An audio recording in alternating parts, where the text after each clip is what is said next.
Hola, I am Bill Heilmann. I'm from Chicago, and I'm very pleased to be here. And I'm here to speak about the power of a small idea. Now, I know there was some concern about me speaking English, but don't worry, I have lots of pictures, muchas fotos. See?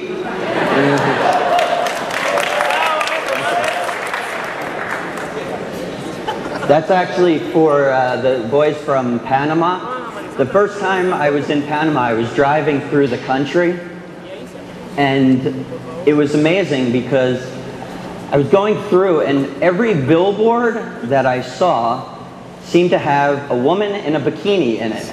And it was like this everywhere I went. So I said, this is a beautiful country. So whoever is from Panama here, after the presentation, I'd like to see you because I'd like to get a job in your country. Now, I've decided to give you some options today. I actually have two presentations, and I want you to choose which one you want to listen to. The first one is called The Power of a Small Idea. The second one is the quantitative justification for implementing multiple visual demonstrations of product efficacy. Es muy interesante. No, nobody wants to listen to that. The reason why the first one seems more appealing is it's simpler. It's simpler. Only a research guy like this would actually be interested in hearing a presentation like that.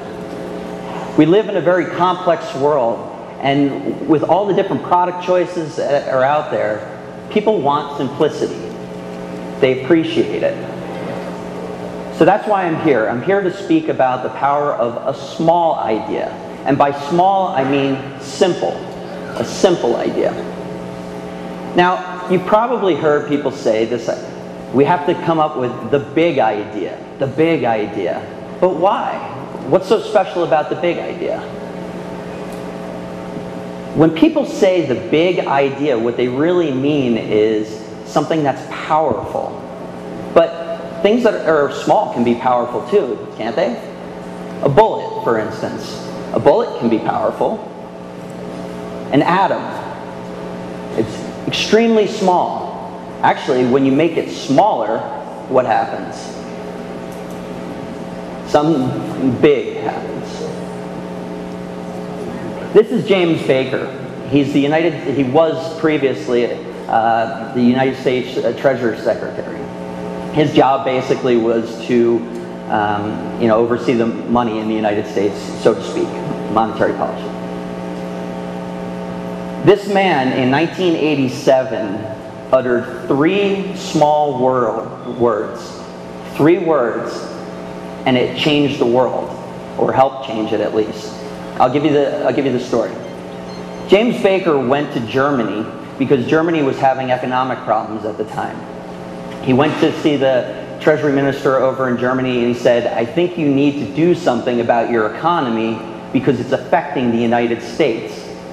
And the German minister listened and he said, if you continue this way, United States people are going to suffer because German consumers can't afford American goods anymore. German minister listened some more and James Baker said, I think you should lower interest rates. And the German minister said, 9 or no. And he said, what I might actually do is I might actually raise them. And when I'm ready to do it, I'll do it on my own terms. James Baker was displeased. He left that meeting and he said, when reporters asked him how the meeting went, he uttered these three small words, not particularly pleased. He was not particularly pleased. That's all he said. What ensued after that was a collapse of the stock market in the United States, and it sent shockwaves through the economic world. In one day in the United States, 24% of the entire stock market vanished. In one day. Tokyo, Canada, France, Germany. It was a disaster. And it was largely started by 3 small words, because it sent a message to the whole world that there was a problem, and it was a big problem. So the stock market reacted. Just small words having a huge impact. Small things can do amazing things. They can create life. They can fascinate us, capture our imagination. They can inspire us. You know, as a strategic planner, one of the things that we're often tasked with is having that spark of imagination, the small idea that's going to set things in motion. And all it takes is a little thing.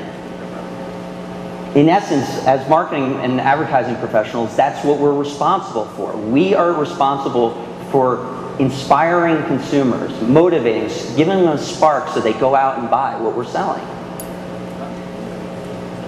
This is what I see a lot. Complexity everywhere.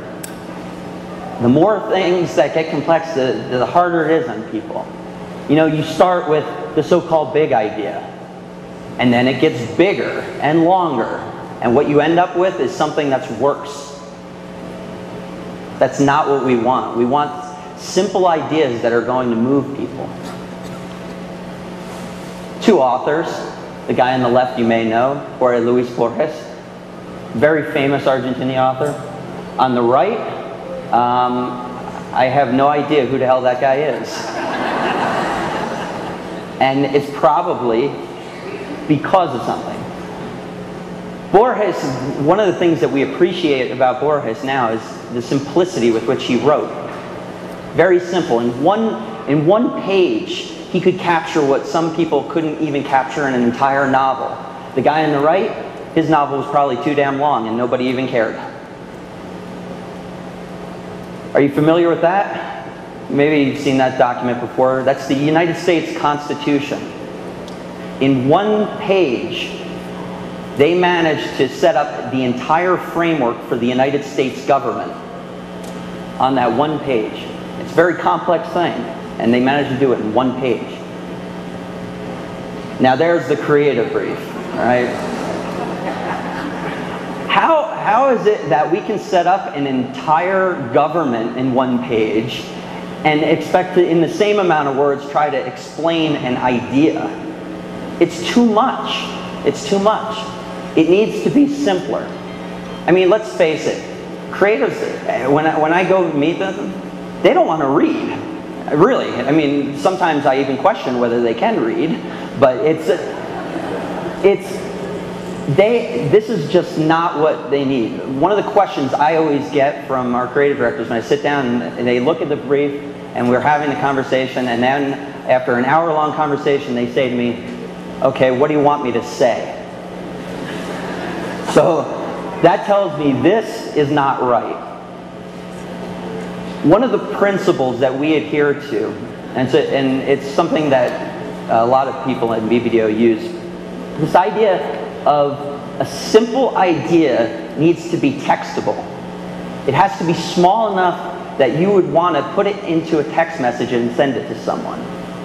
That's a good litmus test, or that's a good test for how simple an idea is. All right.